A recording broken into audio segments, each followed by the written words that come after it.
go to people in our lives whom we deeply respect, that believe something different from us, and to say, okay, you believe this thing and I believe that thing. Tell me. Let's talk. Change my mind. Change my That's perspective. what I'm doing here with the wokeness. Right? I like to change because I believe we have what we have because we do what we do. And the reason we do what we do is because we believe what we believe. You know, how do we surround ourselves not with necessarily like-minded people and create more groupthink, but how do we surround ourselves with people that think differently from us, have different perspectives from us? While that's uncomfortable, that's great for how we expand as a human. And oh, by the way, it's great for how we expand our business.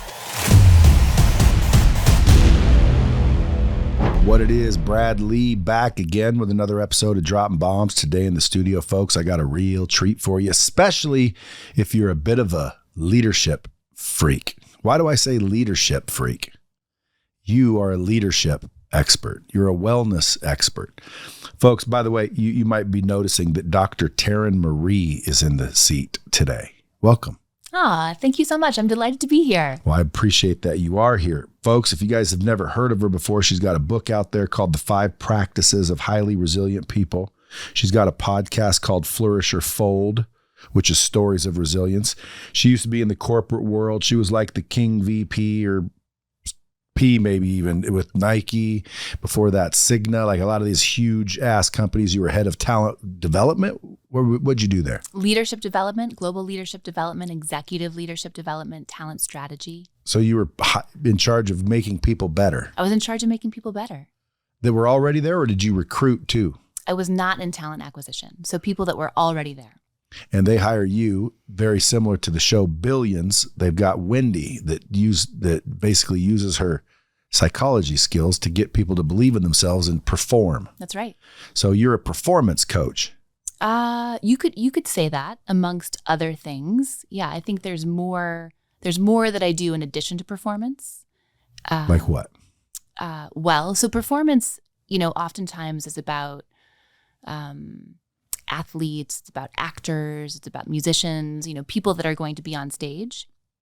And in the corporate world, we also talk about executive coaching, and not just about how people are performing, but actually recognizing, being able to assess for not only people's performance, what they're doing today, but to be able to recognize the potential of the future leaders of tomorrow. So we do that through assessment, through executive coaching, through providing development experiences so that we can understand not only how we maximize people's performance of today, what we're actually seeing them do, but also understand what are they capable of? What can they do more of? What potential can we tap into inside of this organization or in service of the organization? So what do you find is the number one limitation that people have? The number one limitation. I love that. I love that question. Well, because I ask for myself, like what can I unlock? What can I stop doing? What can I start doing to make me better, faster, stronger, richer, cooler, all of it? Yeah. I don't know if that's possible for you. You might be at the pinnacle of your of your potential there. I'd say for the vast majority. Oh, what happened? Should I take cover? No, that was a bomb that was dropped. That means they need to pay attention. I love it. You're right. It may be very difficult to get me any cooler. Indeed. Any better, any faster. See what we did there? Do you believe that everybody can improve? Absolutely. So all kidding aside, everybody can get better, even if they think they're already just smoking cool. They can be cooler. There's human potential that's untapped. So I want to take what you just said there about can everybody get better? And I'm going to sort of meld that into the question that you first asked, which is like, what is the thing that people can do? What's the number one limitation? And so here's the thing that I talk about a lot. I think the number one limitation that the vast majority of people have is their ability to believe in themselves, to really deeply know. I always tell people this, and I don't have a PhD, so you're validating what I say. Oh, really? Yeah. I say, listen, if you want to increase your net worth, you got to increase your self-worth. People have a difficult time thinking they deserve any more than they have. Exactly. And if I say you deserve more, I don't know, well, people, I need to be humble. They don't think they deserve very much. And isn't that what you just said in a way? It is. And I think I love what you said there, because I think being humble, quote unquote, is a proxy for I'm just going to continue to not be confident in myself. And being humble and not being confident are two dramatically different things. What do you think humble means? Humble means to be aware and deeply appreciative of our accomplishments, of our talents, of our skills, and so confident in ourselves, in fact, that we don't actually have to lead with that and tell everybody how great we are to feel better about ourselves. Being humble means... That's where I'm making the mistake. That's funny. By definition, humble says to have a low opinion of one's own importance. To have a low opinion of one's own importance. See, to me, I don't agree with being humble. Mm-hmm. Now, again, if God showed up, be humble. Mm-hmm. But everybody else, like, why would you think you're less important than anybody else? I think you can be humble and confident at the same time. So being humble is about having a lower, if we use your definition, right, or the definition, it's about understanding my place in the world. That as a human being on this planet, I'm no better, but also no worse than anybody else. My life, my story, everything that I've done is maybe just as important as somebody else's. But do you think that's true for everybody? I think when we adopt a posture of believing that our accomplishments are no better or worse than anyone else's, when we get to a place where we're not necessarily believing or reading our own press, there's a moment where we get to show up and just be ourselves and to be in relationship with people without feeling like we've got to somehow work into the conversation the things that we've accomplished and how great we are. Do people do that? I've known a couple in my life. That's funny. Yeah. So that would be called insecure. Yes or no? Yeah, I think that's a form of insecurity. I mean, what that is really is searching for self-validation. Yeah. What if they're seeking validation from others? Seeking validation, external validation from others, when, to your point earlier, we can get validation inside of ourselves. Yes, we can. And how much more stable, how much more generative is that when we're able to look within and feel great about who we are, going back to your original question, feel great about our accomplishments, feel great about the life path that we're on, and not need to promote that externally for other people to tell us how great we are. Yeah, but it does kind of feel good for everyone to tell us how great we are. Well, that's the difference between seeking external validation and liking compliments. Yeah. Now, I am a big liker of the compliments. Right? I'll even like fish for a compliment, right? Like, hey, what do you think about, my hair, my outfit? Look at this thing I accomplished, right? I love compliments. I love it when people say nice things about me and to me. But is my self-worth based upon that? Do I need those things in order to function or to feel good about myself? I don't. I just like them. Because you go look in the mirror and think, you're very accomplished. That's right. I stand in front of the mirror. But you are accomplished. So it's easier for someone like you, isn't it? Because you have a PhD, don't you? It's a great question. So now let's rewind a couple of years back into what Taryn was doing in elementary school. So I grew up with undiagnosed dyslexia and ADHD.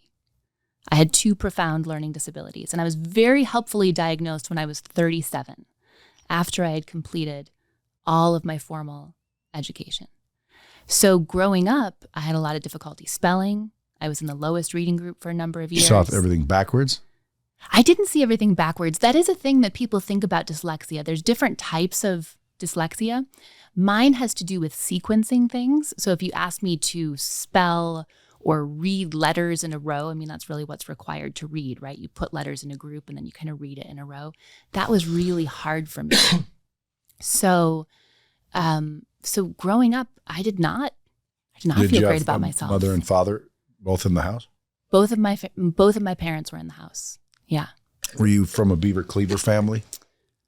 I don't think anyone's from a Beaver Cleaver family.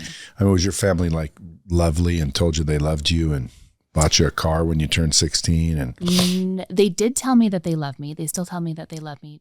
I did not get a car when I was 16. I'm adamantly against the buying of cars for kids when they turn. You are? I am. Oh, I'd hate to be absolutely your am. kid. Would you? Yes. Yeah, I'm adamantly against that. Your kid, do you have kids? I do. And they're not driving age yet? They're not. They're 11 and 9. And when they're old enough to have a car, you're not going to help them. There will be a vehicle that our family owns or vehicles that our family owns, and they can ask for permission to use the family vehicle. And if no one else is using it that evening and they've done their chores and gotten good grades and spoken respectfully, then they can have access to the car, but it's not theirs. You're not going to buy them a car? No. Why? Absolutely not. What will it do? Tell me, because I plan on buying mine everything. Do you? Yes. Gosh. Only because when I was a kid, my dad couldn't buy me a car, and he didn't. Yeah. But he also couldn't, I don't think. I don't know. Yeah. I didn't get in his business. Yeah. But I do know that I didn't get anything handed to me. Yeah. And, I got it for myself. But I have a whole side of my family that they couldn't figure it out. They're broke as a joke. They're like welfare recipients. So this is one of my questions for you, right? Someone should have helped them. Which, by the way, that's what I do now. You help people. Well, yeah, because I feel bad. Yeah. I had a guy, Grant Cardone. I know of him. Yeah, he told me one time that I'm always looking to help the underdog. And I'm like, well, because the freaking ass kickers don't need my help, bro. Like he was talking about, I should pay all my attention to him and help him. So forget all my other clients. Yeah. And I'm like, well, Grant, you listen to me and you kicked ass and you kick ass and you don't need my help anymore. Right. I need to go help these fools that aren't doing anything. Yeah. And you identify with the underdog. You identify with being the underdog. I believe people need help. Yeah. That's why you're on my show, because I'm trying to get the knowledge from the people who have it, which is you, to the people who need it, which is everybody, in my opinion, including me. Which is all and of us. a lot of times people are like, Brad, you didn't let her finish. Well, that's because this is my own little counseling session. So I get to interrupt because I'm here to find out about me. Like, how do I become better? And then hopefully while they're listening, they become better. Or they say, hey, let me call Taryn and see if do you say doctor? It's doctor. Do I say doctor? Like, yeah, when when someone says, hey, Taryn, you go, it's doctor. I do. And I toss my hair at the same time as I say it. No, I don't. Why? You earned it. I did earn it. When we use titles like that, it creates a sense of distance in society, right? Which is, why I don't call you Mr. Unless, unless I preferred it. Unless you preferred it. What if you said, hey, Brad, and I said, it's Mr. Lee. It's Mr. Lee, right? You're creating a sense of distance between us. You're saying we're not at the same level, right? By saying Mr. or me saying doctor. Or not necessarily same level. Maybe we just don't know each other that well. Right. Maybe we don't have that level of familiarity. Yes. Right. So that's why we build that. What's that? We build that. We build that. Yeah. So that's why I don't do that, because for me it's enough for you to mention and for people to know, hey, she's got the credentials, she's got her doctorate degree. Yeah. Now let's move forward and develop a genuine relationship. We don't need to keep reminding everyone of my academic credentials. I like that, because some people will say it's doctor, especially chiropractors. And I always say, but are you? Right. But that goes back to what we were saying about this sort of internal versus external validation. Well, I think it's because what I've learned since about chiropractors, that they literally have studied everything an actual medical doctor studies. The only thing that they don't need to do is the prescription part, which is the part that I don't agree with. Like I don't believe in prescription drugs. I do believe it if I have my arm broke and I want a painkiller. I believe the shit out of them then. Yes. But I'm talking about, I believe that there is medicine that is designed for us to solve the problem, but cause others. Do you? Based on what I understood that you just said, I do agree with what you said. In other words, Big Pharma, they're not looking to heal us. I was watching a segment not too long ago, and I was struck by, so there's a gentleman, he was talking about using foods to heal our body. Yeah. And how we use foods and nutrients and just the things that are naturally occurring in the world. And he said something powerful. He said, tell me about a disease that big pharma has healed. Can't. And I thought to myself, I can't. He's not wrong. There's not a, right? So to your point, I think what we have are treatments. We have treatments, we have therapies, we're able to remediate things. Like I had a infection recently. I took an antibiotic, the infection went away, right? Those are great things. I don't think any of us, well, I can't speak for all humans. I don't think the vast majority of us want to be living in a time where we haven't cured polio yet. We don't have access to antibiotics, but at the same time, they also get to be overused, and we've yet to cure some of these things. It's really just a treatment or a therapy. And so, folks, also, she is an internationally sought after keynote speaker. You speak on stages, and your main topic, I'm sure, sounds very corporate-y, right? Leadership and influence and performance. So, in my mind, do you ever just kick back and talk shit? Never. I never. No, I'm just kidding. But do you? Because you seem very professional. What does it mean? What does it mean to talk shit? What does it mean to kick back and talk shit? Like, in other words, like if the microphones are off, you're like, yeah, these fucking idiots, man. I'm telling you right now, there's so many stupid motherfuckers out there. It's unbelievable. Especially at Nike. Like Nike was filled with dipshits. And by the way, like, what do you think about all this? Like, I don't know even what they call it. Wokeness that's going on. Is that why you quit? Why'd you quit corporate work? So many questions. This is so great. And isn't vulnerability weakness? Where to start? Oh my gosh. You believe people should be vulnerable? Let's start back at the beginning. I believe there is a female way of kicking back and letting our hair down.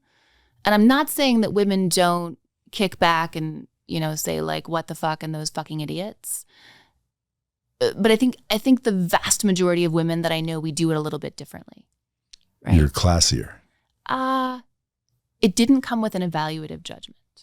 But it's classier. It's different, right? Yeah, you seem classy. Different. That's a good way to put it. Not professional. You seem classy. Classy. Yeah. I mean, so. So do you ever cut loose and not be classy?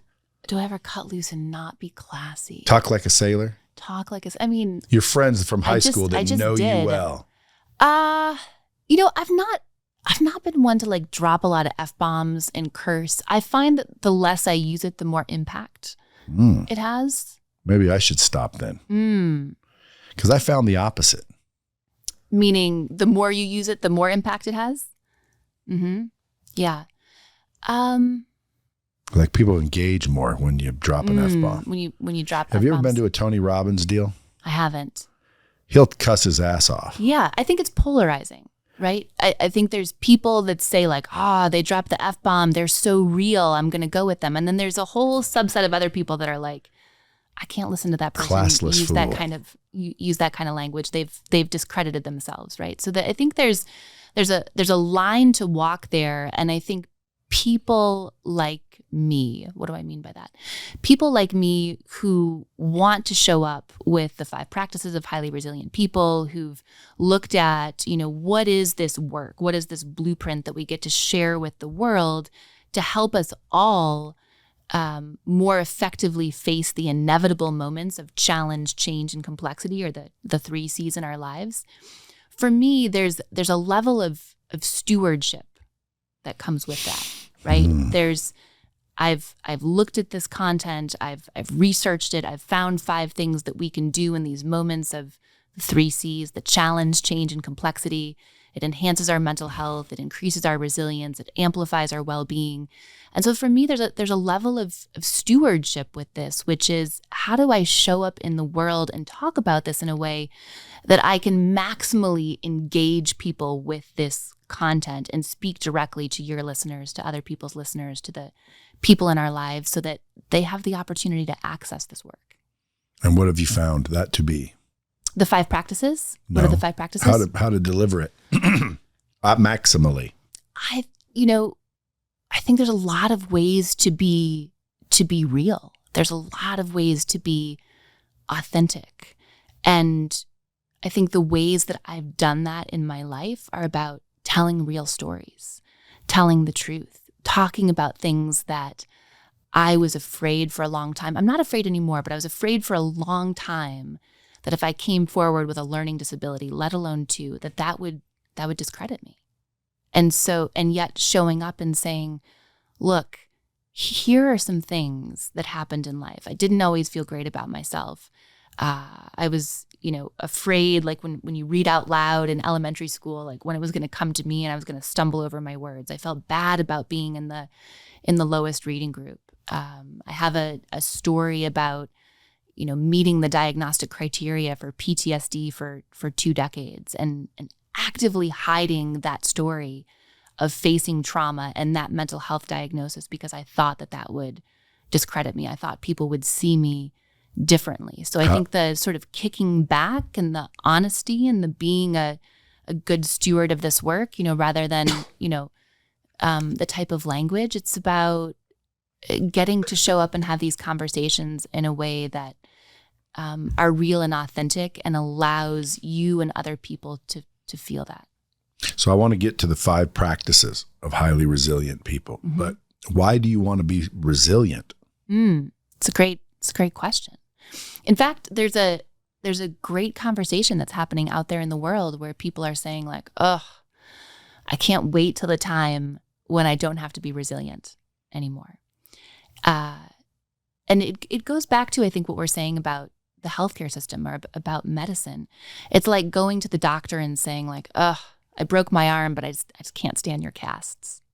I have an infection, but I just can't stand your antibiotics." So I think resilience has gotten a bad name.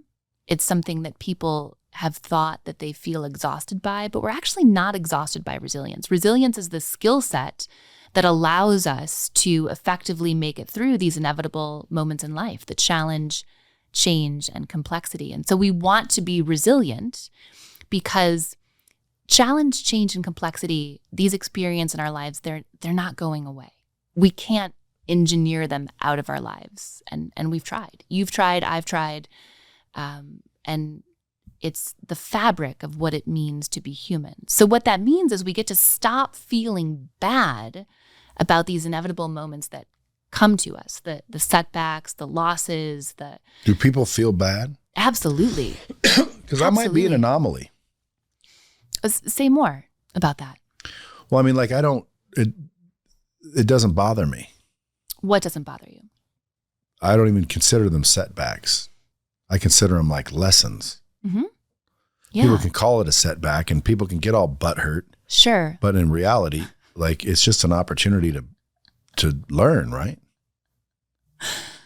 I love that we just worked butthurt into this. I don't have a PhD. I was raised poorly. But I turned out okay.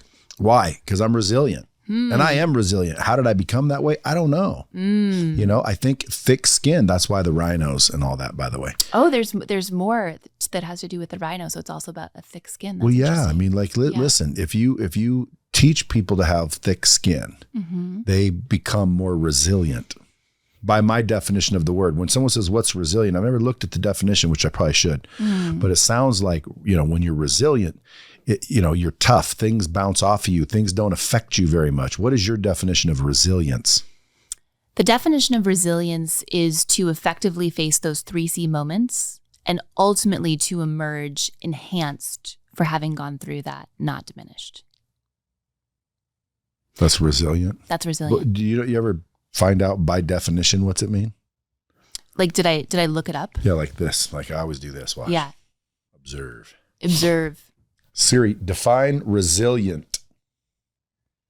Resilient means a person or animal able to withstand or recover quickly from difficult conditions. Do you want to hear the remaining one? Yeah. Yes. It means a substance or object able to recoil or spring back into shape after bending, stretching, or being compressed. So again, like shit bounces off you. You're tough. You're resilient. Like nothing affects you. Right. So I've actually disproven that definition through my work. Disproven? Disproven. Yeah. Say more. Yeah. So there's 2 parts of that. The first one is quickly recover. Actually, the people that recover the quickest are not the most resilient.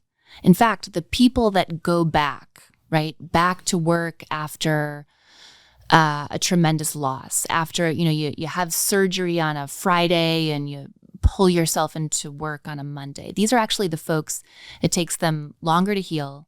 Oftentimes they end up having more complications and more sick days than they would have had if they had just taken the time to integrate the experience, to heal from the loss, to allow their body to recuperate after a surgery, let's say. So quickly recover is actually a misnomer. It's not the people that recover the quickest that are the ones that are the most resilient. And oftentimes those are the folks that have greater issues or problems later on. The second thing is the bouncing back, right? And so you talked about, Brad, how you don't feel bad about the challenges that you face, that you really just see them as lessons, which I think is amazing. And so if you think of any one of those challenges, any one of those 3C moments that you've experienced, did you go back to the way you were after you experienced that? Were you the same person? No. Right. What happened? I learned. You learned. Changed. You changed. Modified. You modified. You were fundamentally and forever changed by that experience. Yeah. So this notion of allowing things to bounce off of us, to be unchanged, to bounce back, even if we just look into each of our own lives, we see that that's actually categorically untrue. So I'm not resilient. You are resilient, but the definition's wrong. Oh. The definition's wrong. Someone better tell the dictionary. Resilience is about allowing ourselves to be impacted by what happens to us and then learn. And rather than this sort of misnomer, this myth that I unpack in my book, to bounce back, we don't bounce back. We don't go back to the way we were before. We bounce forward. We adapt. If we're smart. Or not smart, but like if we're, in other words, if you don't, you got problems. Yeah, said differently, I think when we allow ourselves to extract the lessons from that experience and allow ourselves to be changed, to not expect that as humans we're meant to be Teflon, then that's true resilience. It's the learning of those lessons and allowing ourselves to evolve in those moments. Yeah. I'll give you an example. One time I was on a beach because I was in LA, had no money. I slept on the beach for about 2 weeks. I was telling that story and somebody interviewing me said, well, how did it feel to hit rock bottom? And I sat there and I went, and I'm trying to remember what it was like to hit rock bottom. Yeah, you were like, I was on sand. It wasn't rock bottom. Because when he said rock bottom, that's what I'm like, I can't relate to rock bottom. That's Why? Right. Because dude, sleeping on a beach, especially, California beach, that's not rock bottom. Like I can think of a million things worse than that.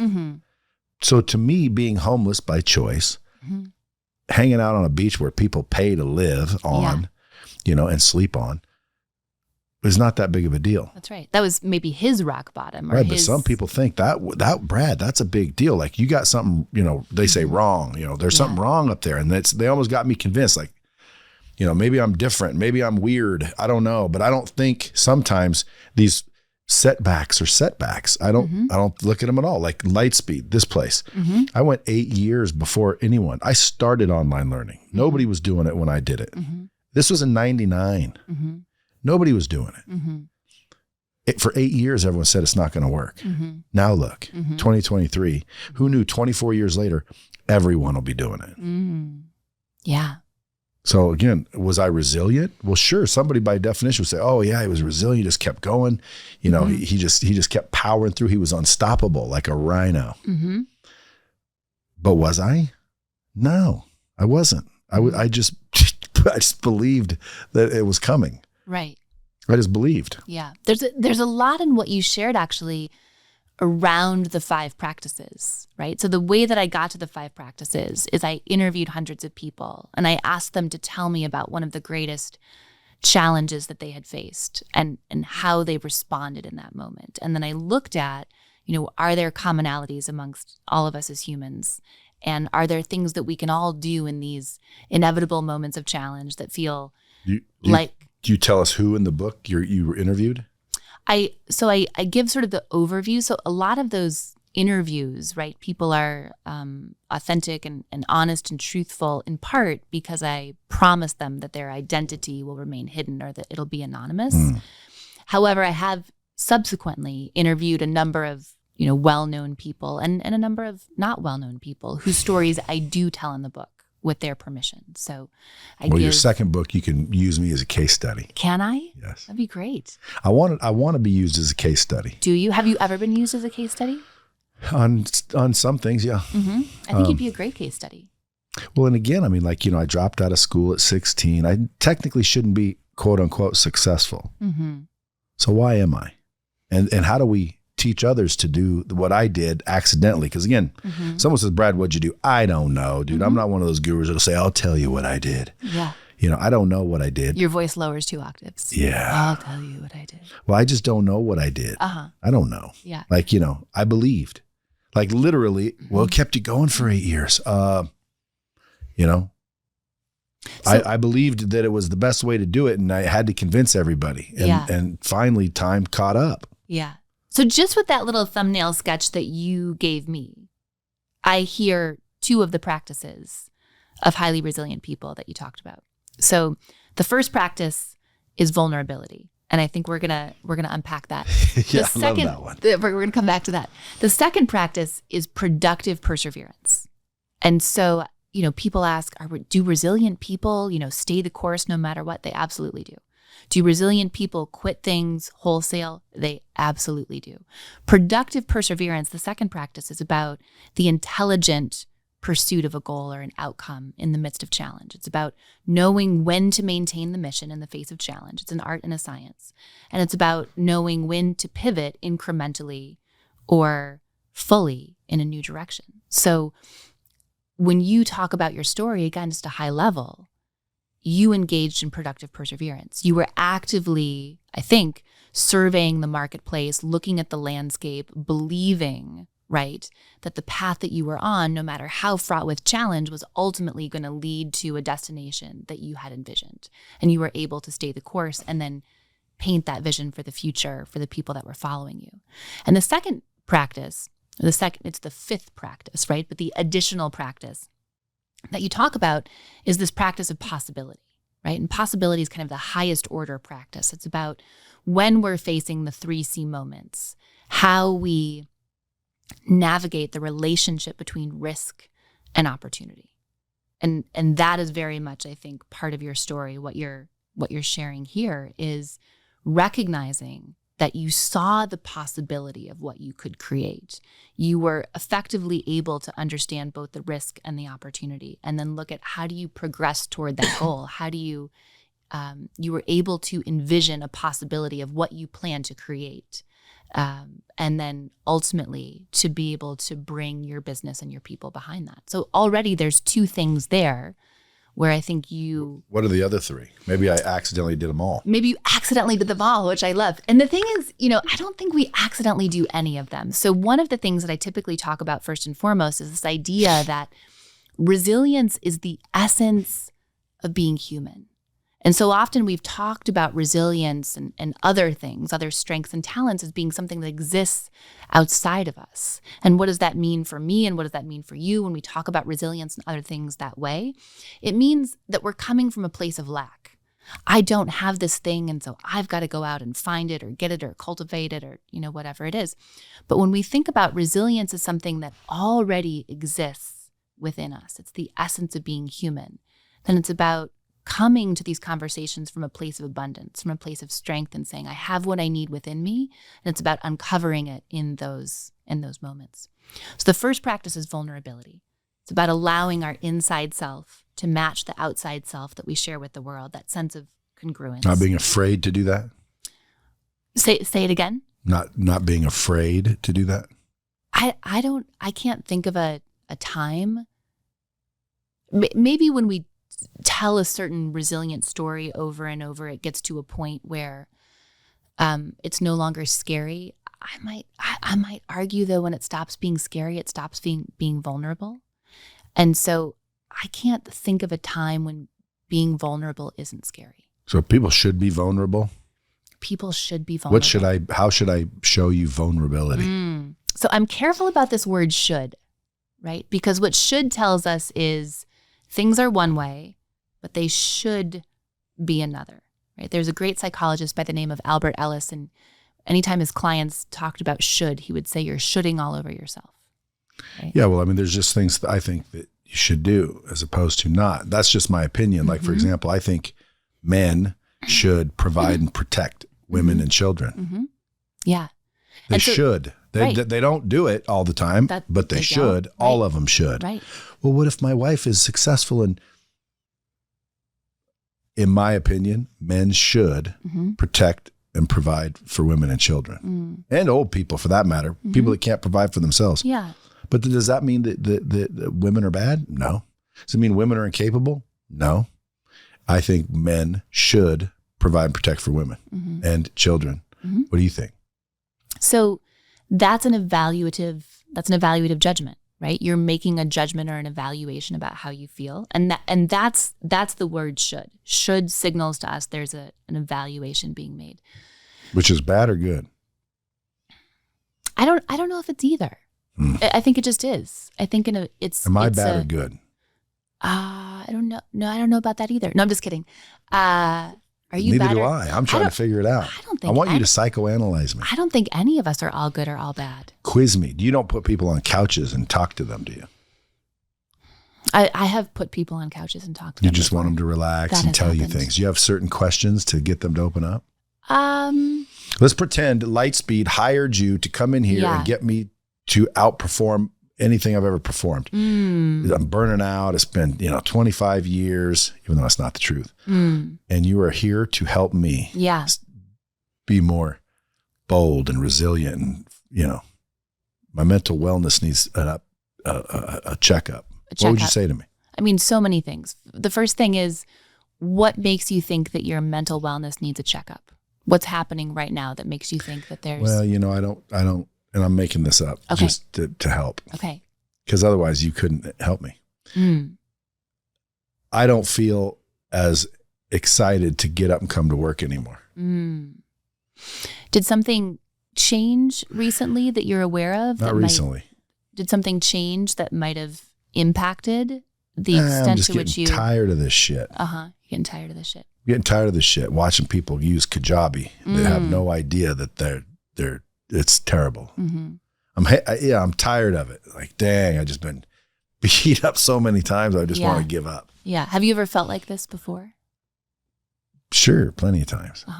And in those moments when you felt like this, what did you do? Well, it depends on the situation. Sometimes, you have to still get food on the table, whether you feel sorry for yourself or not. So you power through. Okay. You do it anyway. There was a sense of duty in the past. 100%. That allowed you to power through. And what happened in those moments when you powered through? Did things get better? You powered through. Did things get better? Yeah, don't they always? Absolutely. They always do. This too shall pass. I think it passes, but it doesn't always get better.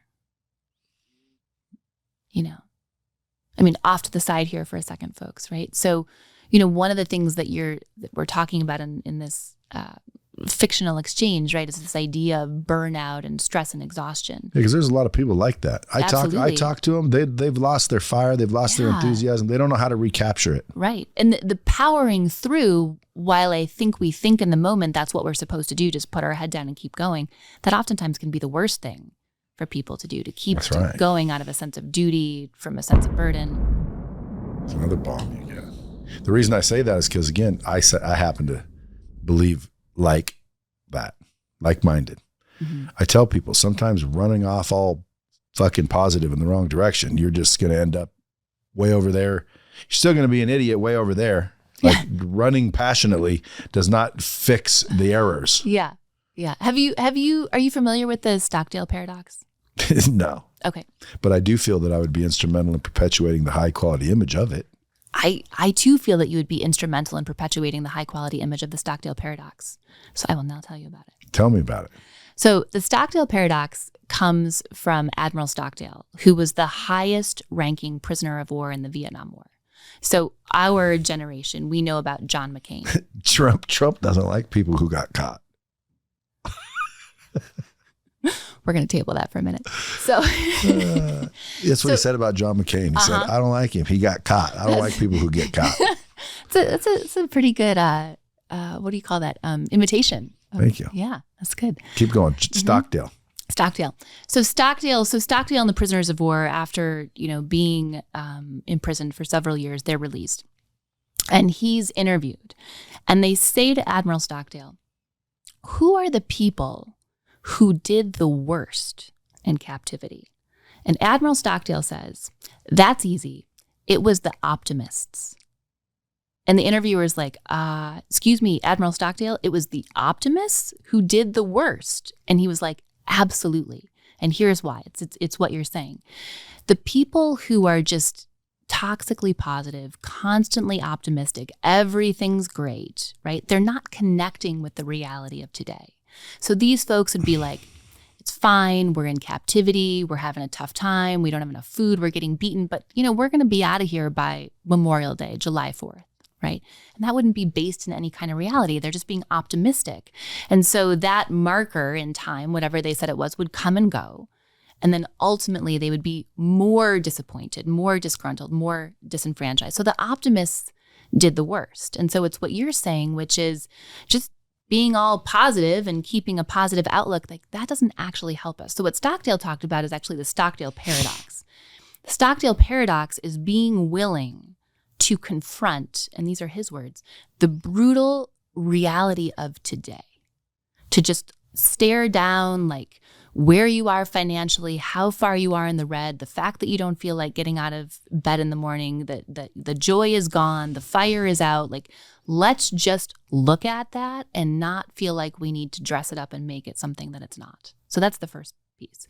The second piece is to then also never lose sight of the hope and the brilliant future that lies ahead, right? Because that hope and that sense of future, you think about the company that you've built here, you had tough days where you had to confront the brutal reality of like what was happening in that moment and not lose sight of the imagined future that you had ahead. And for us to live in that sense of paradox is deeply difficult, and it's also deeply important. So is that why I flourished and some folded? I think when we think about how, without realizing it, you subscribe to the sense of productive, perseverance, the sense of possibility. There's also a practice. The third practice is the practice of connection. Connection's about both being deeply connected with ourselves, knowing our strengths, our value, trusting our intuition. How do we get there? That's important. And then also how we connect with other people, right? How we develop those external relationships. And then that sort of living at the intersection of being deeply connected with ourselves and also navigating the connections that we have with other people. So how do we get deeply connected with ourselves? That's the third practice. It's about being able to look within. It's about being able to recognize the full complement of how truly whole we are.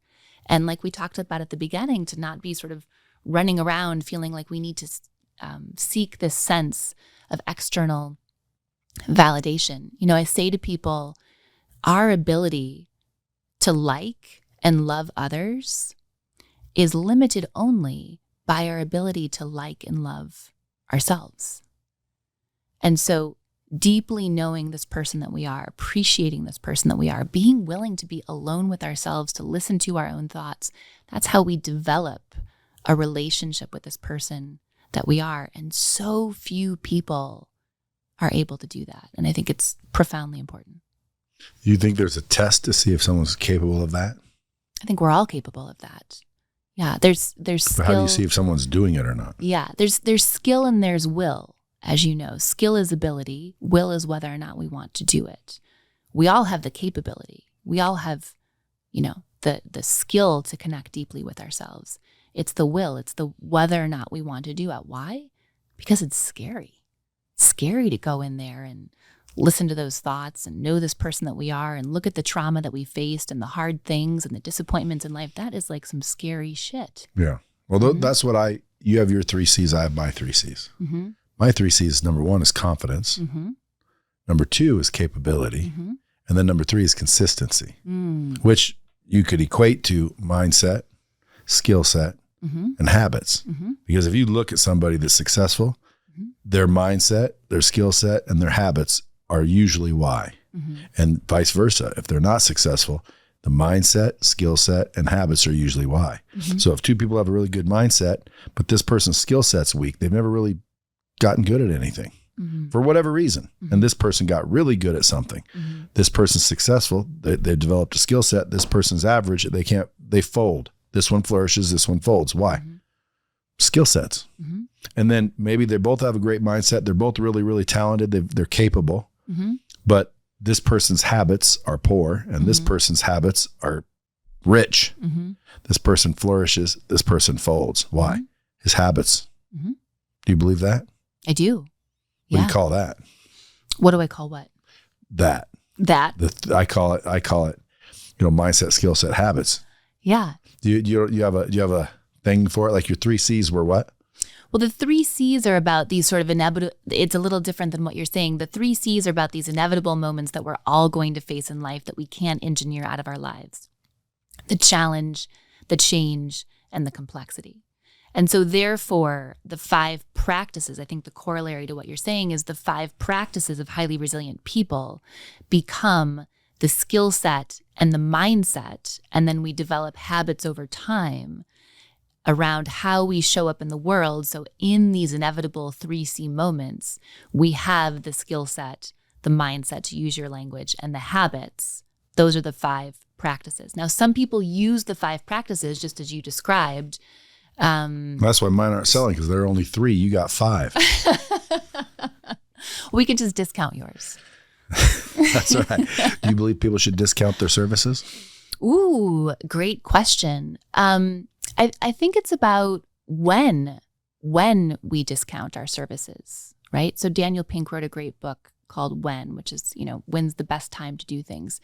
So we get to look at, am I discounting my services because I don't believe in myself, because nobody's buying, because I need to create a lower threshold for my buyer? Or am I discounting my services as a reward, to bundle my services, to make my ability to speak on a stage accessible to a particular client where I think I can have great impact? The latter 3, I think, are great reasons to discount your services. The first 3, I don't think are great reasons. Good answer. See, I like your answers, Taryn. Thank you. I like your questions. Well, I like your answers. I'm testing you. Ooh, I didn't know that. Yes. Do people test you a lot? Do people test me? Do people challenge you? Do people challenge me? I don't think people know what to make of me. Because a lot of times someone says they have a PhD or something. Yeah. People automatically assume that they know more than. I'm under the belief that not necessarily. Mm-hmm. It's interesting. I've been thinking a lot about this topic too. There's also an element of this that I use a big word, but I like this word. It's not that big. There's decouple. I think it's tough to have this conversation, and for me, and to decouple it from gender.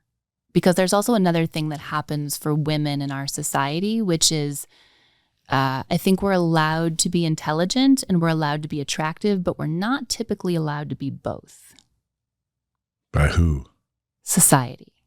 Society typically wants people, if you're attractive, you're probably not that smart. And if you're not attractive, well, maybe you're smart, right? I think. So what would you rather be if you had to pick, smart or attractive? I think society tells women often that we need to choose. Well, are you going to be attractive or are you going to be smart? And I don't think we do need to choose. I've stood up on stages and talked about the peer-reviewed publications, right? In academia, that means for those listening that don't know, it means a sort of a council of your peers have reviewed your research and they say that it's valid and you can publish it in a in a well-known journal, right? So I've stood up on stage and I've talked about peer-reviewed papers that I've written. And I've talked about, in this paper, right, the findings were this and the outcome was this, and the authors, were intending to understand this phenomenon. And I've had people stop me and say, like, well, how do you know what the authors intended? And I'm like, because I am the author, or I am one of the authors. But that was hard for people to put together, that I could look a certain way and also have a level of intelligence. So when we talk about this idea of what do people make of us and do people challenge me, I think sometimes that comes from a place of saying like, well, she's attractive, so maybe she's not very smart, right? Or trying to figure out sort of that dichotomy that I think for many women exists in our society. I don't know for sure, only because I live in a bubble. I think it does exist. I'm not sure though. Mm-hmm. Like I've heard guys talk shit, just like people say there's no racism anymore. It's 2023. No, there's still racism. There's absolutely racism. I hear sometimes people and I'm like thinking to myself, dude, are you serious? Like you really think like that? And it's like, hey, don't say that racism doesn't exist, because it does. And I'll bet you are right when it comes to that. Well, sure. I mean, but not everybody. Well, not everybody. No, I mean, I don't think there's any sort of blanket, right? Like sexism is alive and well. And, but there's also vice versa though. Sure. How do we know that? I mean, the gender pay gap is still incredibly wide, right? Women are still paid, for cents on the dollar, for work, the exact same work that men are doing, right? You know why that is? Do I know why that is? Yes. Sure. Why? Part of it is, rooted in sort of 1950s or earlier thinking that the man is the breadwinner for the family, and therefore he needs to be paid a quote unquote living wage to be able to take care of the entire family, whereas a woman working is just sort of a side hustle or something that she's doing in conjunction with her husband or male partner earning a living wage. So I think, there's so many factors that contribute to that. Of course, it's not just that simple, but being able to see that we can tell sexism is alive and well because the gender pay gap still exists. Hey, you want to spend an hour a week with me helping you become a business badass? Well, check out my group in the link below. I subscribe a little bit to Jordan Peterson. Mm-hmm. He says it's because you're more agreeable. He says what about women are more agreeable, which is why they make less. Because you'll agree to take less. Mm-hmm. Like a man walks in, says, I'm not doing that for 60 grand. A woman would say, I'll do it for 60 grand. Mm-hmm. So now it looks like there's a pay gap. When there was no pay gap, you're just more agreeable than a man. Mm-hmm. Yeah.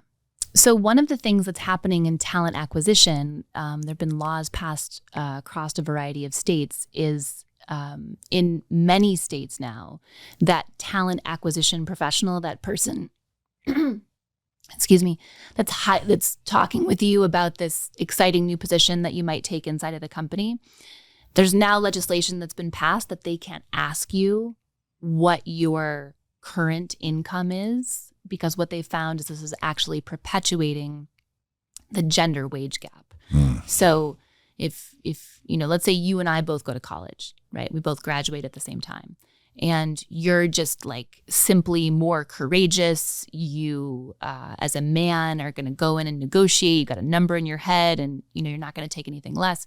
So you're going to start at 80,000, but I'm going to be more agreeable, not as willing to negotiate, a little less courageous. I'm saying this about myself, not women in general. And I'm going to take $60,000, right? Yeah.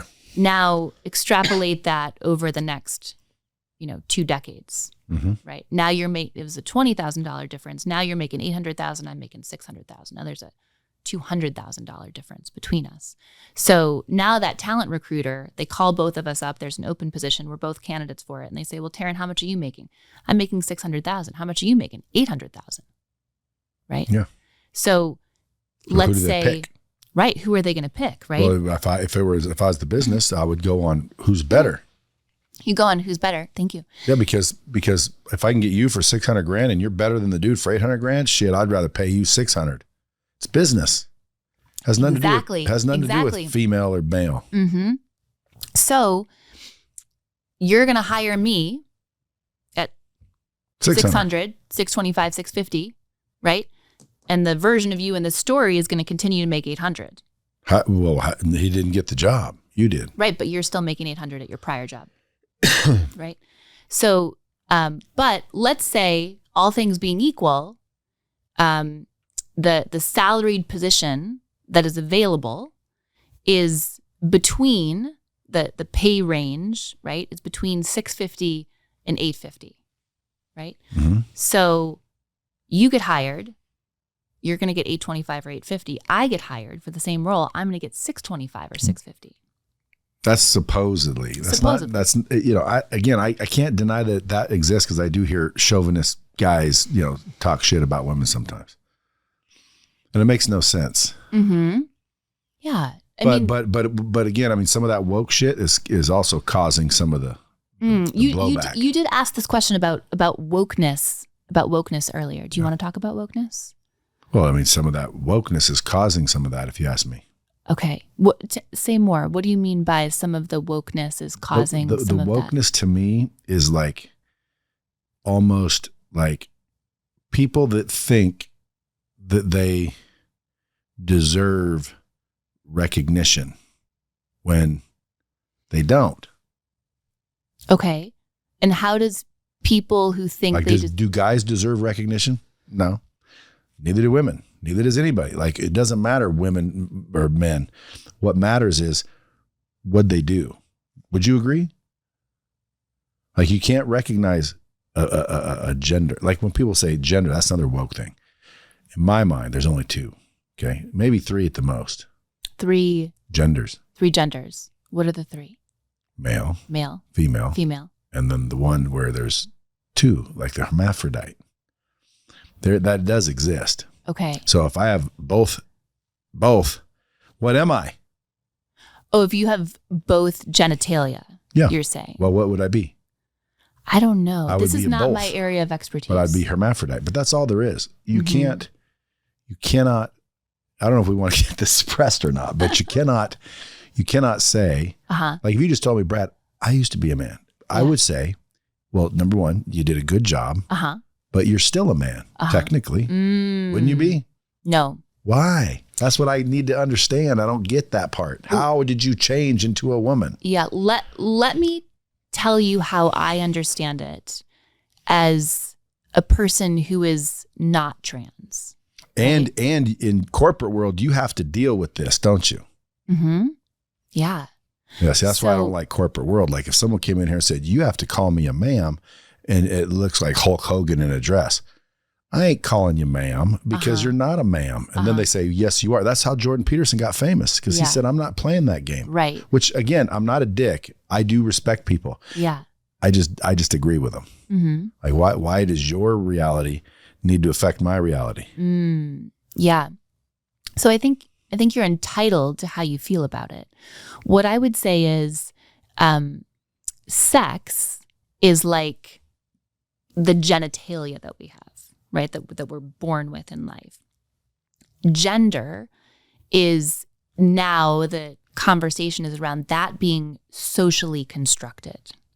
So I get to decide and you get to decide and our listeners listening to the show get to decide what gender they are, regardless of the parts of their body, right, that they were born with. So this is one of the reasons that this conversation around pronouns has become so important, because now you get to decide, I get to decide in this world where gender is socially constructed, what are my pronouns and what gender am I, or am I non-binary? And so no such thing. I think that's the emerging conversation that's happening today. And then, obviously there's people that are, transitioning from one sex and one gender to another. But the idea is that we get to decide for ourselves what our gender is. And therefore, I then get to tell you, this is my gender and these are my pronouns, Whereas we don't get to decide that for other people. Who changed the definition of gender? At what point in time did someone say we're changing our definition of gender? I have no idea. And who are they? Why did they get to change it? To be clear, we're probably about like 16 miles outside of my area of expertise. All right, and I'm not the best. I'm not an expert in this area, right? So I think that's important. But it is something that I have some experience with, and I think something that I can shed some light on as an ally for. But when I was growing up, it would say your gender was you're male or a female. That's right. That's what they told us when we were growing up. And that's one of the things. Though? That's because you're either male or female. We're gonna stay 16 miles outside of my expertise. No, but I'm surprised that you're kind of woke too, aren't you? You would fight for the people that want to claim they're cats, and that we need to pretend they're cats because that's what they identified as. I would say they need mental help. They need to go realize that they're not cats; they're fucking people. Number one, because they are people. Well, they identify as cats, so you should give them litter boxes as opposed to toilets. No, I should not. No, I should not. They should get help. I think one of the things that happens inside of these conversations is when we talk about allowing, or this movement, if you will, in society to allow people to construct their own gender and their own pronouns versus allowing you to tell me what mine is and me to tell you what yours is. That for me is it is what it is. I'm not telling you what yours is. No. I'm saying like God did. No, this is nature did. I didn't tell you. Shift. Right? I know, but I didn't say you're going to be a girl when you got a ding ding. If you had a male genitalia, you'd be a man. Well, that's the separation, right? Is that if you have a ding ding, you still get to decide what your pronouns are. Yeah, but I don't agree. You don't have to. Right. Right? And that's what I mean by woke. Because you said, what do you mean by woke? That's what I mean. That is your fundamental human right to not disagree. I think right? Ruth Bader Ginsburg is known for saying, like, I dissent. That is your fundamental human right to not agree. Right. Yeah, but I'm trying to get information so I can maybe change my mind. I don't mind changing my mind. Yeah. I like to be convinced of something where I was wrong. Because again, to me, if you took, let's say you took, 100 females that identified as males, and you put them in the room over here, and you took 100 males that identified as females, and you came back 200 years, scientists would say there was 100 females and 100 males in a room. They would not say, oh, these were whatever they thought they were. Why? Because thinking that you're something doesn't make you something. Thinking that you're a female doesn't make you a female. What makes you a female? Nature. Like, again, I didn't make it up. I'm not labeling you. That's what we were told, and that's what went, just like math. Have you ever heard of I think it's called Common Core math? Common Core math, yes. Dumbest shit I've ever seen. You're old enough to not have to go through that. Well, so here's what it is. I think in society, what we've done well as humans is we've allowed our thinking and our perspective of the world to evolve, right? Like a while back, we thought it was a really good idea to put lead in paint. And now we've decided, you know what? It's not such a great idea to put lead in paint. We're not going to do that anymore. And for a while. Based on what? Evidence. Right. Based on evidence. Yeah. Okay. So why are we moving away from science all of a sudden? Well, I don't think we are moving away from science. Science says you're male or female. You don't get to pick. Science says the genitalia that we are born with is aligned with a particular sex, quote unquote. And what we're saying in society today, and I hope that I'm, doing a good job as an ally of someone who's, doesn't have a great degree of expertise in this area, is to say, and we are allowing people to decide the social construction of gender and what that looks like for each person. But wouldn't that stop it from being social? One person can't decide anything social, otherwise it stops being social. They get to decide for themselves. That's not social. But it happens inside of a social construction, right? So we think about, going back to the practice of connection, right? Much of what we feel and know about ourselves is about the internal connection that we have. And then there's also that intersectionality of the relationships that we have with other people and how what is reflected back to us from others happens inside of a social paradigm, happens inside of our relationships with others. Yeah. So social construction is about how we construct our identity in a setting inside of the relationships that we have in our life and what is being reflected back to us versus what we are stepping into in terms of what we decide about our own identity. I don't want to stay 16 miles away. But I want to get an expert in here on that. Yeah. Because I'd love to just be convinced that I'm wrong. I have a number of really beautiful trans friends that are incredibly successful owners of businesses that might be a great guest for you all. And again, I'm not an enemy of trans. Yeah. I don't care at all. But if they, and even if they're hot, like I've seen some trans, they're like, damn, dude, that dude is freaking fine. They look great. They look just like women. They sound like women. Like I wouldn't even know until I know, or someone told me, they were born with a, what do we call it? Ding ding. I'm afraid to dignify anything that you just said with a response. No, I'm just kidding. Well, listen though. Kind of not kidding. If they were born a different gender, because Yes. to me, if you look up the definition of gender, it's now being changed. It was before male or female. Also, we just changed the definition of resilience. Let the record show. You did. True. We didn't. Well, okay. But did you disagree with the examples that I gave you? No, I mean, I see how you went with those, but again, when it comes to, your gender, you're just male or female, or you're a hermaphrodite. One of the three.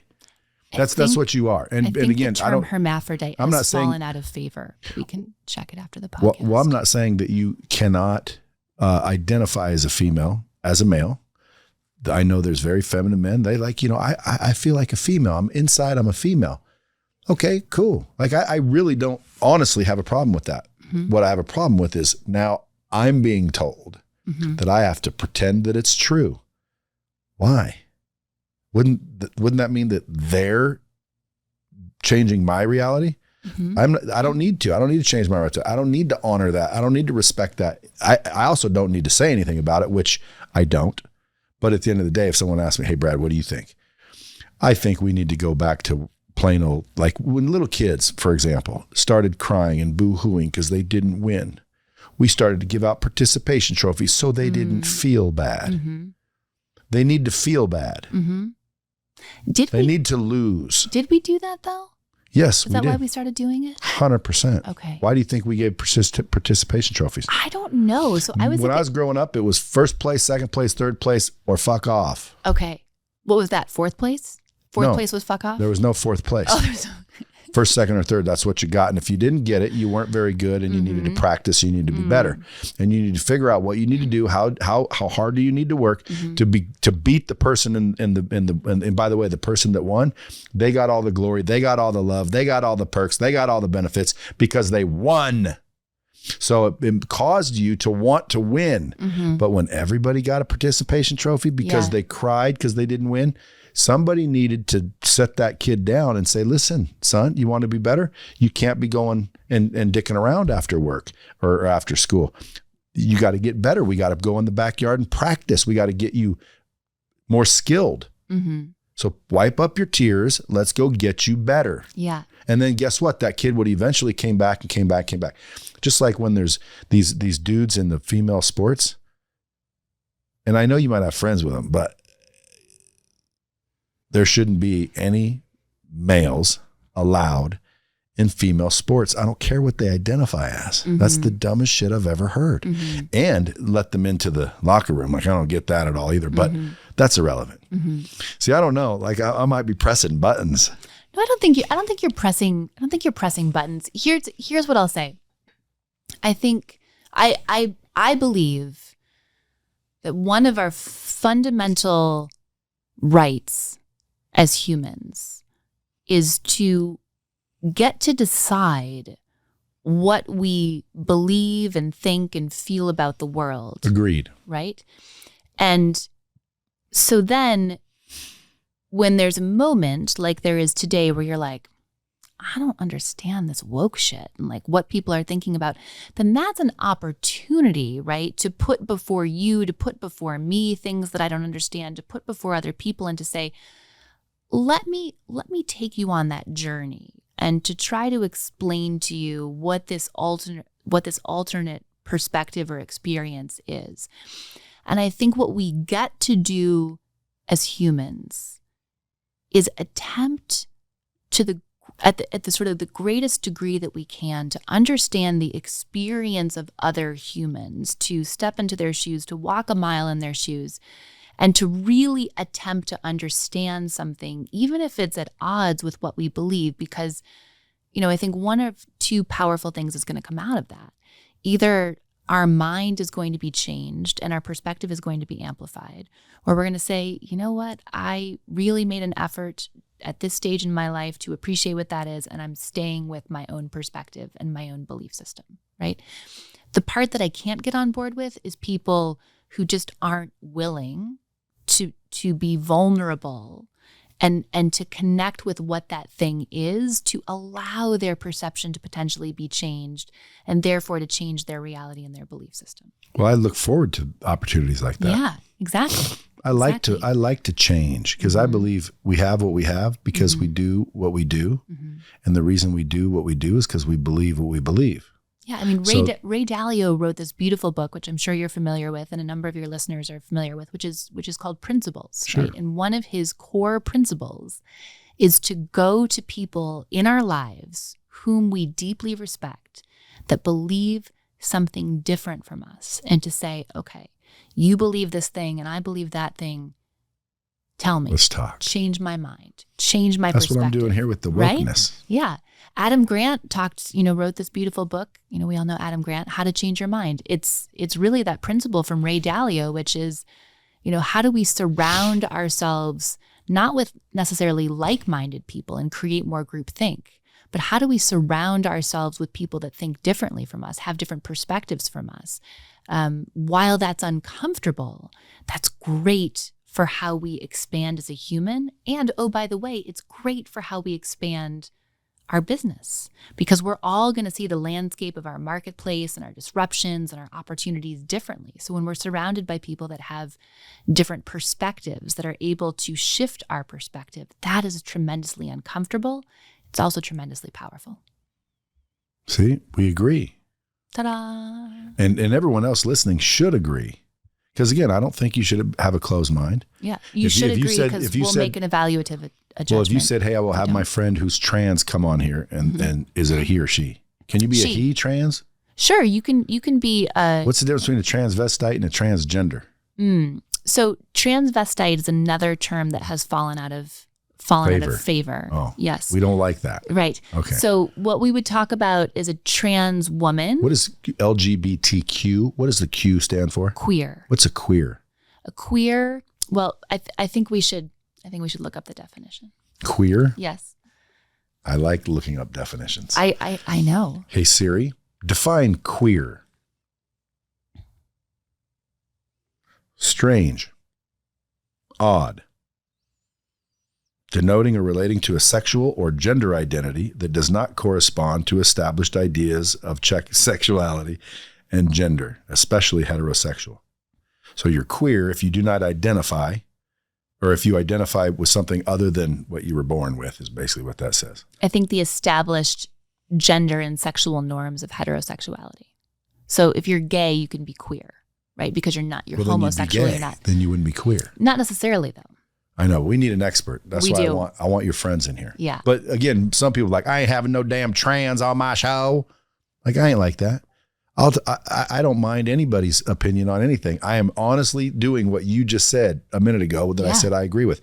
I'm trying to get more information to change. I think that's a wonderful thing about you. I just like to learn more. Me too. So I might be wrong. Like if you said you go walk a mile in their shoes, if I went whoosh, and I went and I realized that I do feel like a female. I really do. And I remember the surgery and I remember everything to become one. And I'd be like, she really does think she's a female. but she wouldn't be just because she thought she was. She isn't. Why? Well, because she was born a man. Like that's what you still are. You just tried to emulate being a female. You might identify with it, but you're not. Like what if I identify as a freaking, bodybuilder? Does that make me one? No. If I identify as a clown, does that make me a clown? No. If you identify as a cat, you say, I think I'm a feline. I'm a cat. Cool. I'll pet you. Like, I'll play along with you, but I'm not going to say, you're a cat, because you're not. You're a human. So I think the alternate perspective here is in the world of trans people. When you are born with a particular sex and the gender that you experience yourself as matches that, right? So you're a man and you're born with man parts. That's considered a cis man, right? A biological man. Why cis? What's cis mean? It comes from some fancy chemistry modeling where if you look it up, right, a chemistry molecule that is like unchanged is a cis molecule. And somehow that language has been adopted in the trans and some other communities. So you would be a cis man, right? Yes, I am. I am a cis woman. Right? Now, if I was born as a man and transitioned to being a woman, I am now a woman. I'm a trans woman. I have transitioned and changed my gender.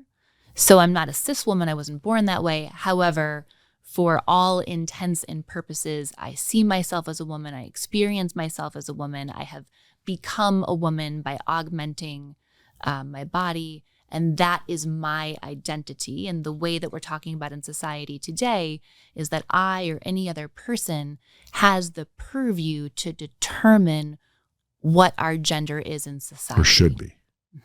Yeah, well, the way you said that, I would agree. The way you said that. Could we drop a bomb for that? Yeah, the way you said that, though, because the way you said that was very careful and it made perfect sense.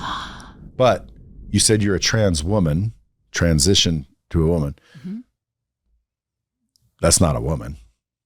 Oh, geez. It's not a woman. You're talking about a cis woman. You said, I'm not a cis woman. I'm a trans woman.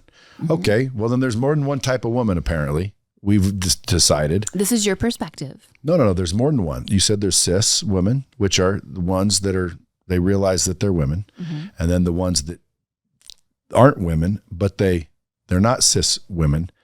It's someone who's transitioned their gender. And they're not cis men. They chose transition. They chose trans woman, which a trans woman is this thing.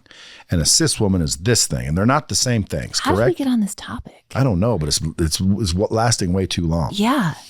But just answer me this last question, then I'll be done. Okay. I don't know if I can answer it. A cis woman and a trans woman are two different things.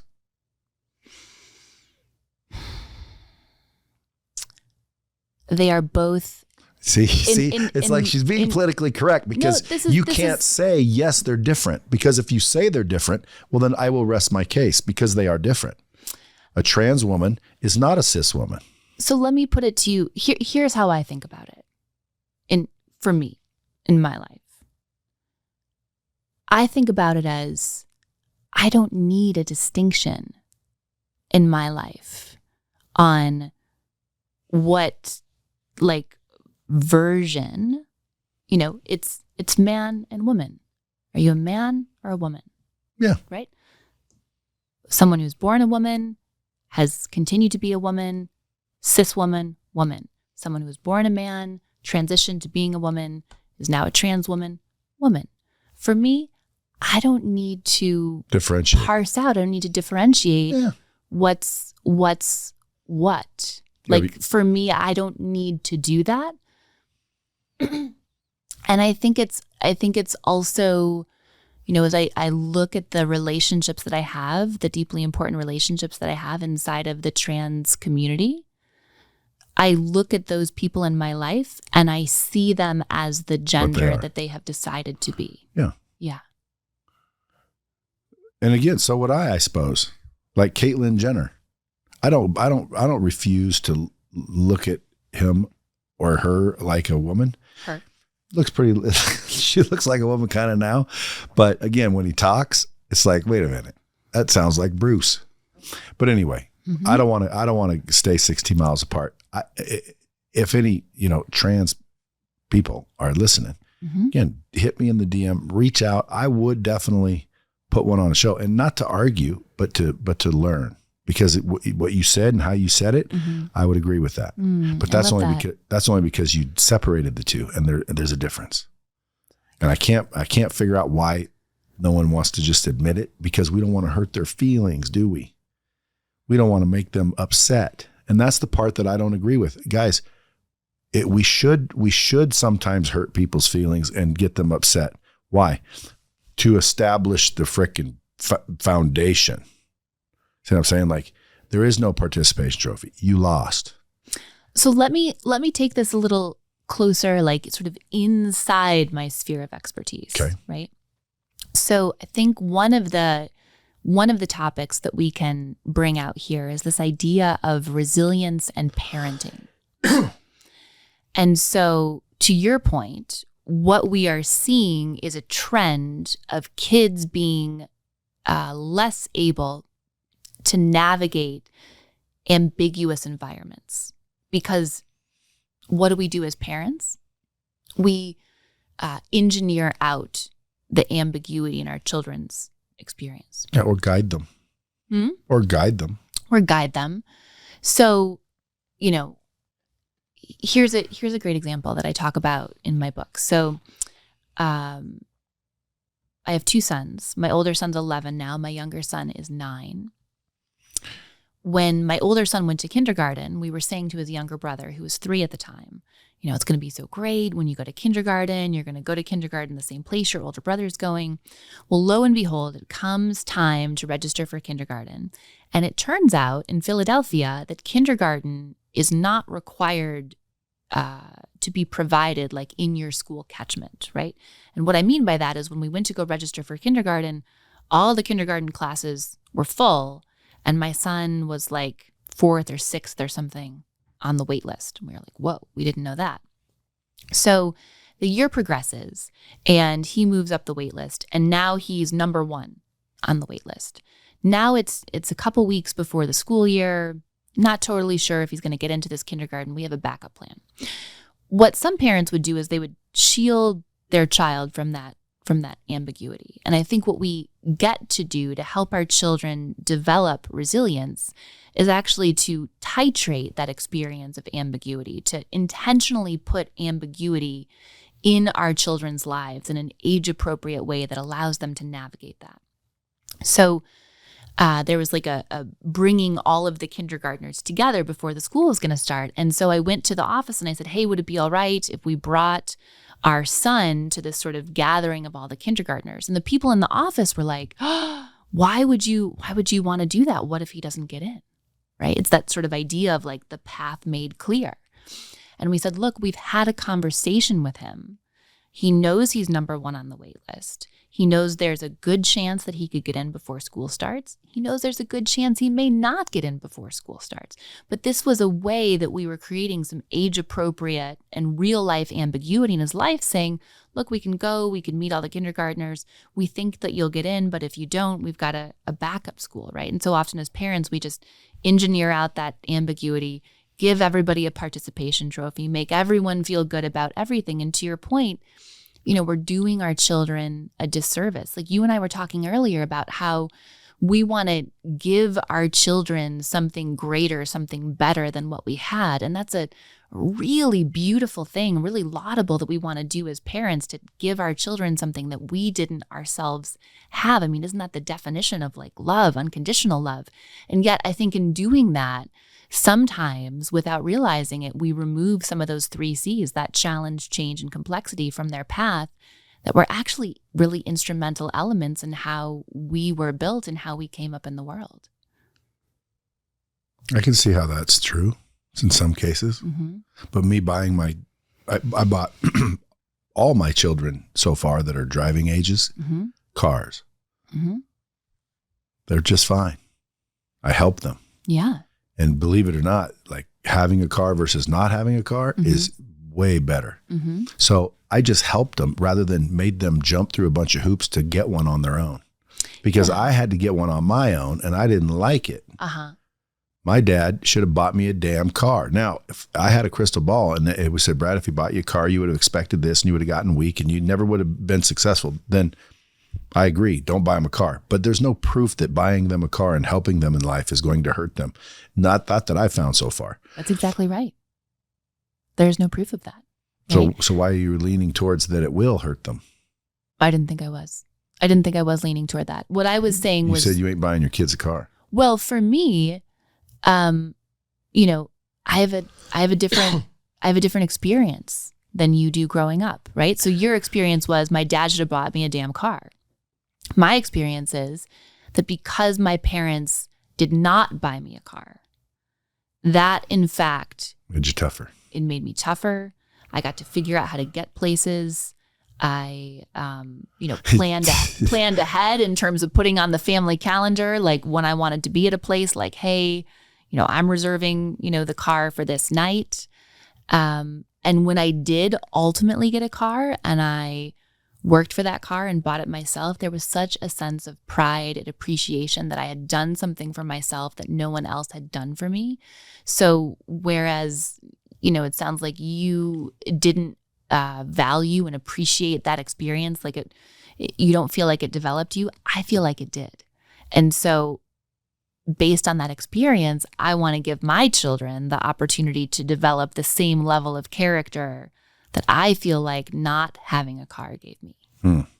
Well, there's a lot of people on the same camp as you, or on the same side as you. There's a lot of people like that. And I always just got to question it only because I'm from the other camp. I wish my dad gave me $100 million. So let me ask you this. So you talk about in your book how you want to share with people the experiences that you had and not have them have to go through things the hard way. Right? Yes. You can share your experiences and then therefore people can have an easier experience, right? Are there, as you sort of reflect on that, are there times that you're glad you learned the hard way, or the hard way was instrumental in making you who you are today? No. Will you tell us more about that? Well, I just wish someone would have told me how to get there immediately with no brain damage, no resistance, no, dragging it on and toughening me up. Like, don't worry about how tough I get. Just give me the result. Because I'm a realist. Like, like if I said, would you rather get $100 million handed to you or 20 million you had to earn? You're going to say 20 million, I bet. I don't know what I'm going to say yet. I mean, are you most people say that. Most people say, I'd rather earn 20 million. And I say, well, why? I don't know. Are you handing me the 100 million right now? Yeah, if I just handed you 100 million, no strings attached. I'll take it. Versus 20 million, but you earned it. I'll take the 100 million. Okay, well, then you're in the same mindset I am. Like, I'd rather my dad just give me $100 million. I could have started with $100 million.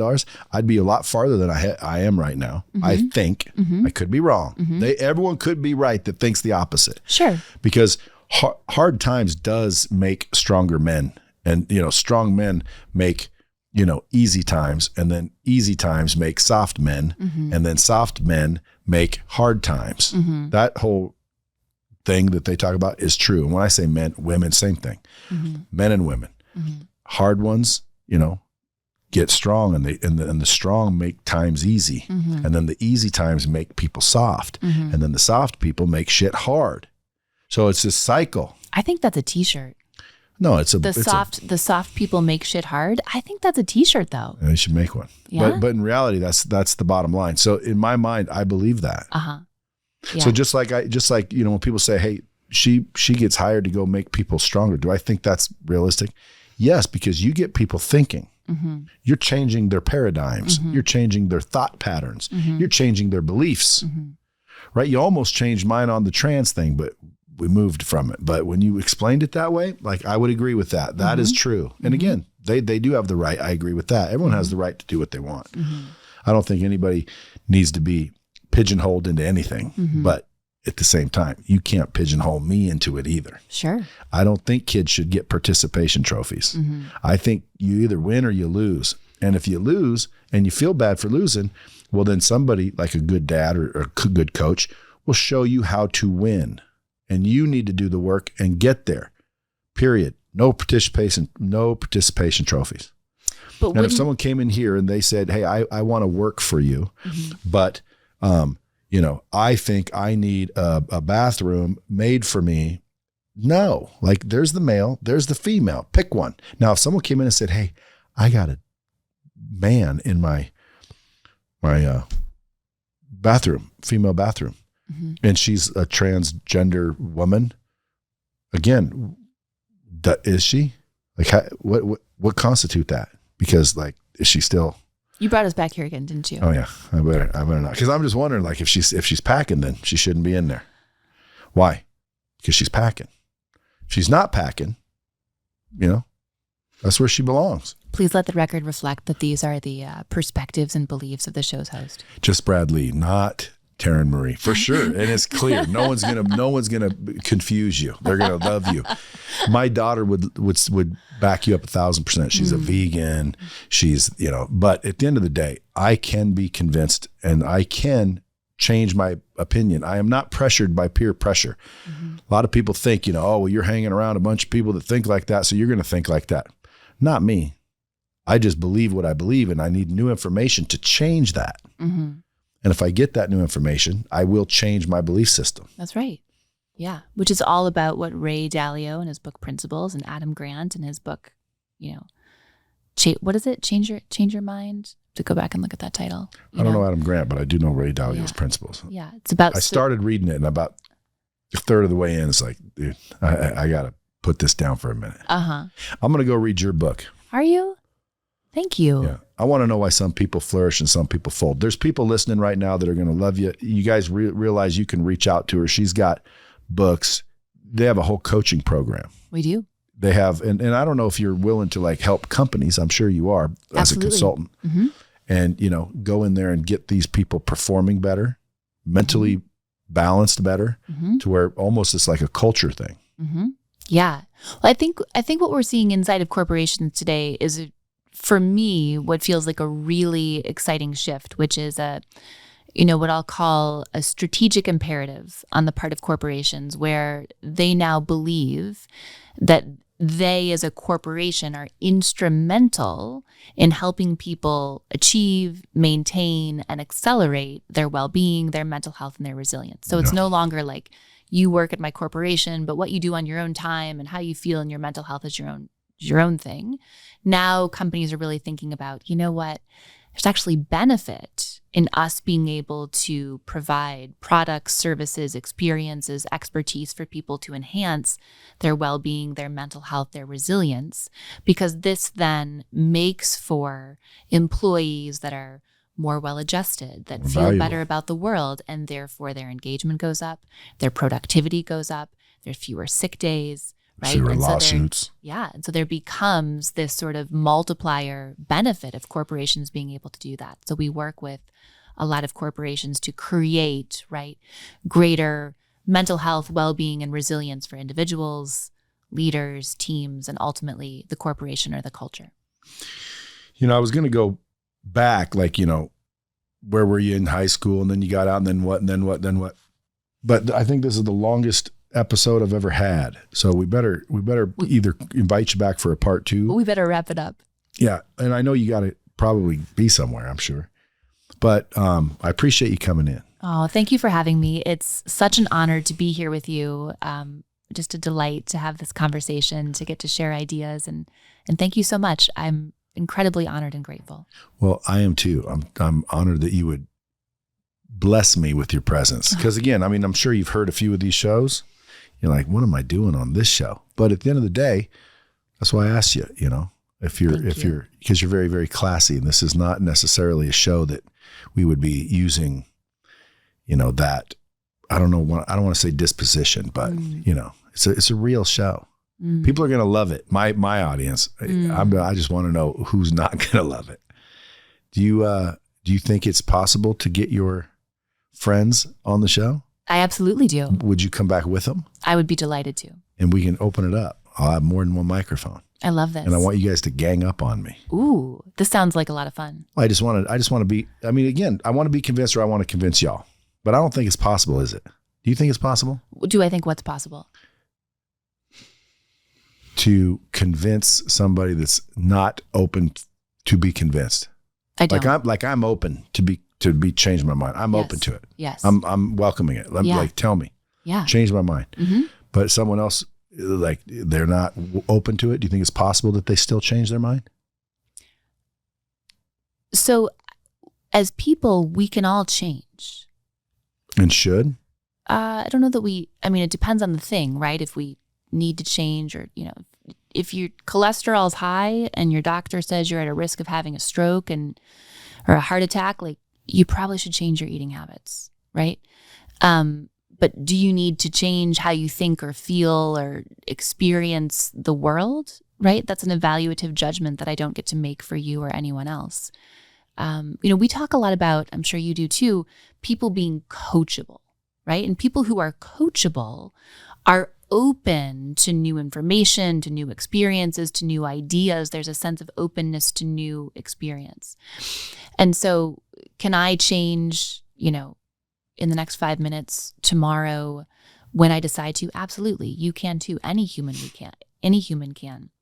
But in order to change someone else, or in order to have someone respond to new information, to new perspective, and have their mind to be changed, yes, we get to be, and we need to be open to that. So there you go, folks. Listen, you can follow her at Dr. Taryn Marie. That's Taryn Marie, Marie. You can find her at resilience-leadership.com. Resilience-leadership.com. Go listen to her podcast, Flourish or Fold, Stories of Resilience, and then pick up the book, The 5 Practices of Highly Resilient People. And thank you very much for coming. Thank you so much for having me. As always, till next time, keep it real. And again, if someone says, hey, dude, listen, I just sweat a lot. Guys, then you need to take multiple showers. See, the solution is so easy, it's crazy. But people are, oh, that's inconvenient. Oh, it's inconvenient taking a shower. Why don't you just stop wiping your ass? You're going to shit again. Why don't you just stop altogether? Like, why waste the toilet paper? It's just going to happen again.